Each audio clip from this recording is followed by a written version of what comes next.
9ஆம் இடம் சொல்லக்கூடிய தந்தை. அப்போ தந்தை வழி உறவுகளுக்குள்ளோ அல்லது தந்தையாரோடோ நமக்கு ஒரு சில கருத்து வேறுபாடுகளையும் அந்த மன சங்கடங்களையும் கண்டிப்பாக குரு பகவான் கொடுப்பாரு. அதனால் குரு தான் பார்வை இருக்கே, நம்ம எல்லாமே அதை செய்யலாம் இதை செய்யலான்னு என்ன பண்ணக்கூடாதுங்க, எதுலேயும் பெரிய அளவுக்கு இன்வெஸ்ட்மெண்ட் பண்ணக்கூடாது. ஏன்னா பாதகாதிபதியாக இருந்து பார்க்கும்போது சகோதர உறவில் இந்த சொத்து ஏதாவது பத்திரம் பண்ணுறது,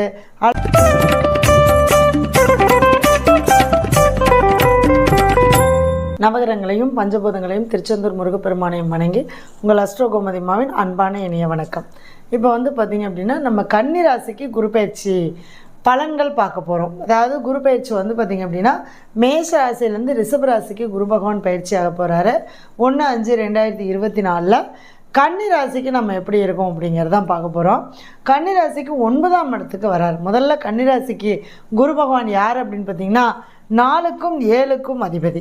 அப்போ நான் முதல்ல இவர் பாதகாதிபதி அப்படின்றத முதல்ல நம்ம மைண்டில் வச்சுக்கணும். அப்போ அவர் 9ஆம் இடத்துல உட்காந்துருக்கார். அப்போ எல்லாம் சொல்லுவாங்க குரு 9ஆம் இடத்துல உட்காந்துருக்கார், பாக்கியஸ்தானத்தை கொடுப்பார். பாக்கியஸ்தானத்துக்கு தான் உட்காந்துருக்கார். ஆனால் அவர் உங்களுக்கு பாதகஸ்தானத்து அதிபதியாகவும் இருக்கிறதுனால அந்த உறவுகள் சார்ந்து பாதகத்தை கொடுப்பார். அப்போ என்னன்னா 9ஆம் இடம் சொல்லக்கூடிய தந்தை. அப்போ தந்தை வழி உறவுகளுக்குள்ளோ அல்லது தந்தையாரோடோ நமக்கு ஒரு சில கருத்து வேறுபாடுகளையும் அந்த மன சங்கடங்களையும் கண்டிப்பாக குரு பகவான் கொடுப்பாரு. அதனால் முதல்ல நம்ம தெளிவாக இருந்துக்கணும். அப்பாட்ட சண்டை போடக்கூடாது. அப்பா வழி உறவுகள்கிட்ட நம்ம பெரிய அளவுக்கு நம்மளுடைய பவரை காட்டக்கூடாது. சரிங்களா? அடுத்தது குரு பகவான் 4ஆம் அதிபதி 9ஆம் இடத்துல இருக்கிறார். அப்போ என்னென்னா கொஞ்சம் அந்த வீடு, நிலம், பூமி, சொத்து, வாகனம் இது சார்ந்த விஷயங்கள்லையும் நமக்கு ஒரு சில பாதிப்புகளை கொடுப்பார். சரிங்களா? அடுத்தது குரு 9ஆம் இடத்துல உட்கார்ந்தாலும் முதல்ல ராசியை பார்க்குறார்.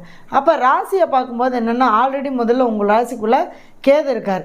அப்போ குரு கேது பார்க்கும்போது ஞானம் பிறக்கும். ஆனால் அதே சமயத்தில் குரு தான் பார்வை இருக்கே, நம்ம எல்லாமே அதை செய்யலாம் இதை செய்யலான்னு என்ன பண்ணக்கூடாதுங்க, எதுலேயும் பெரிய அளவுக்கு இன்வெஸ்ட்மெண்ட் பண்ணக்கூடாது. ஏன்னா பார்ட்னர் போட்டோ அல்லது ஒரு தொழிலோ ஒரு புதுசாக நீங்கள் செய்யக்கூடிய ஒரு வேலையோ இந்த காலகட்டம் உங்களுக்கு அது சரியாக வராது. சரிங்களா? அடுத்தது உங்கள் ராசி பார்க்கறனால என்னென்னா உங்களுக்கு எந்த ஒரு பிரச்சனை வந்தாலும் எந்த ஒரு விஷயமா இருந்தாலும் போராடினாலும் இறுதியாக உங்களுக்கு அது கிடைக்கிற மாதிரியான ஒரு சூழ்நிலைக்கு கண்டிப்பாக குரு பகவான் கொண்டு வந்து விட்டுருவார். அடுத்தது 3ஆம் இடத்தை பார்க்குறாரு. அப்போ 3ஆம் இடம் சொல்லக்கூடிய தைரியம், வீரியம் இந்த இடத்த பார்க்குறதுனால என்னென்னா இங்கே சகோதர உறவும் அப்படிங்கிறப்ப பாதகாதிபதியாக இருந்து பார்க்கும்போது சகோதர உறவில் இந்த சொத்து ஏதாவது பத்திரம் பண்ணுறது அல்லது அவங்களுக்காக நம்ம ஏதாவது சின்ன சின்ன விஷயங்கள் செய்கிறது இது மாதிரியான விஷயங்கள்லாம் ஒரு பாதிப்பை கொடுக்கும். அப்போ இளைய சகோதர உறவு அப்படிங்கிறவங்ககிட்ட நம்ம கரெக்டாக இருந்துக்கணும். இல்லைன்னா இளைய சகோதர உறவு மூலமாக நமக்கு மன வருத்தங்களை கண்டிப்பாக கொடுக்கும். சரிங்களா? அடுத்தது 5ஆம் இடத்தை பார்க்குறாரு. அப்போ 5ஆம் இடம் சொல்லக்கூடிய பூர்வ புண்ணியஸ்தான பார்க்குறாரு. இப்போ நல்லா தானே இருக்கும். அப்படின்னா அவர் பாதகாதிபதியாக இருந்து பார்க்கறதுனால இந்த காலகட்டம் கொஞ்சம் குழந்தைங்களுடைய ஆரோக்கியத்திலையும் குழந்தைங்களைய உங்களுடைய அதாவது குழந்தைங்கள நீங்கள் அவங்கள பராமரிக்கிறதும் கண்காணிக்கிறதும் கரெக்டாக இருக்கும். ஏன்னா அவங்களுடைய சில வழிமுறைகள் சில தவறான வழிகளுக்கு போகக்கூடிய ஒரு சூழ்நிலைகளை உருவாக்கி கொடுக்கும்.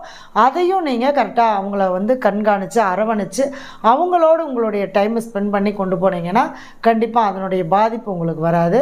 ஆக மொத்தத்தில் இந்த கன்னிராசிக்கு 1, 3, 5ஆம் இடத்த குரு பகவான் பார்த்தாலுமே அவர் பாதகாதிபதியாக இருக்கிறனால பார்க்கக்கூடிய இடத்துலையும் சில பாதிப்புகளை கொடுப்பார்.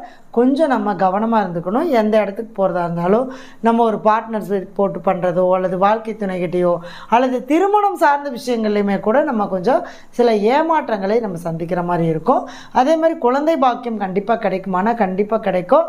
ஏன்னா 9ஆம் இடம் சொல்லக்கூடிய பாக்கியஸ்தானத்தில் இருந்து பார்க்கறதுனால கொஞ்சம் ஆனால் இந்த காலகட்டம் கொஞ்சம் போராடி தான் உங்களுக்கு அந்த குழந்தை பாக்கியம் எல்லாமே நமக்கு கிடைக்கிற மாதிரி இருக்கும். சரிங்களா? இதெல்லாம் பார்த்திங்க அப்படின்னா பொதுவான பலன்கள் தான். அவங்கவுங்களுடைய ஜாதகத்தில் இப்போ கன்னி ராசிக்கு தசாபதி நல்லா இருந்ததுன்னு வச்சுக்கோங்களேன், இதெல்லாம் பெரிய அளவுக்கு உங்களுக்கு பாதிப்புகளை கொடுக்காது. சரிங்களா? அடுத்தது என்ன அப்படின்னு பார்த்தீங்கன்னா நீங்கள் 9ஆம் இடம் சொல்லக்கூடிய 9ஆம் இடத்துக்கு வந்திருக்கிறதுனால உங்களுடைய அப்பா, இப்போ பெண்களாக இருந்தால் அப்பா வீட்டு குலதெய்வம், ஆண்களாக இருந்தால் உங்களுடைய அப்பா வழிபாடு பண்ண குலதெய்வமும் அவர் வழிபாடு பண்ண இஷ்ட தெய்வத்தையும் நீங்கள் வழிபாடு பண்ணிட்டு வாங்க.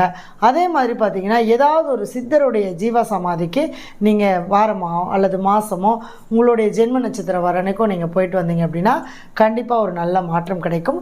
அதே மாதிரி என்ன அப்படின்னா உங்களுடைய ஜென்ம ராசி ஜென்ம நட்சத்திரம் அல்லது ஜென்மம் நீங்கள் பிறந்த மாதத்தில் வரக்கூடிய அந்த நட்சத்திரத்தில் நீங்கள் குரு பகவானுடைய ஆலயத்துக்கு போயிட்டு வாங்க.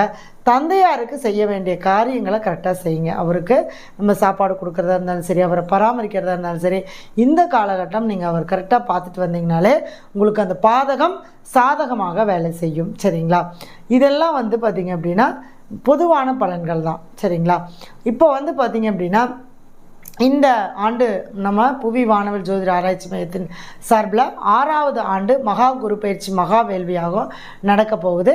இந்த ஆண்டு வந்து என்ன விசேஷம் அப்படின்னு கேட்டிங்கன்னா குரு பகவானுடைய அருளோடு ப்ளஸ் வந்து தன ஆகர்ஷண சங்கல்ப சக்தி கலசம் நம்ம வந்து பண்ணி 48 நாள் பூஜையில் வச்சு அந்த கலசங்கள் நம்ம கொடுக்க போகிறோம். இதை வந்து வேணுங்கிறவங்க முன்பதிவு செய்து நம்ம வாங்கிக்கலாம். குரு பகவானுடைய அருள் பார்வை வேணும், அருளாசி வேணும் அப்படின்னா இந்த யாகத்தில் நீங்கள் கலந்துக்கிட்டு உங்களுடைய பங்களிப்பை கொடுங்க. நம்பிக்கையோடு செய்யுங்க, நல்லதே நடக்கும். நன்றி, வணக்கம், வாழ்க வளமுடன்.